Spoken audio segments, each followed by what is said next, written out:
মানুষকে হাওলাত দেওয়া, এটা এত বড় ইবাদত, এত বড় সওয়াব, কোন কোন ক্ষেত্রে মানুষকে দান করার চাইতেও বেশি সওয়াব হয় কর্জে হাসানা। কিন্তু আমাদের সমাজে আজকাল কর্জে হাসানা আছে, লোন দেওয়ার সিস্টেম আছে।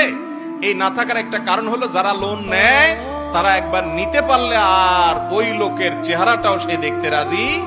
দোকান থেকে বাকি খাওয়ার পর অন্য দোকান থেকে ঘুরে ঘুরে নগদ খায়, ওই দোকানের সামনে দিয়ে আর হাঁটে না। এই চরিত্রের কারণে যারা লোন দিতে আগ্রহী তারা লোন দিতে চাইলেও দিতে পারে না।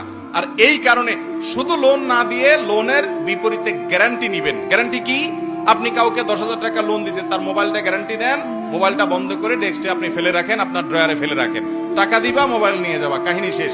তাহলে সে ঘড়িমসি করতে পারবে না।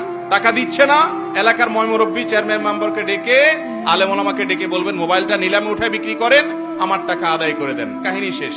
তাহলে সেক্ষেত্রে আপনার লোনও দিলেন, লোনটা আদায়ও হলো, কোনো ভয় থাকলো না। ইসলামের সব সমস্যার, সকল সংকটের সমাধান আছে, শুধু আমরা আমল করি না।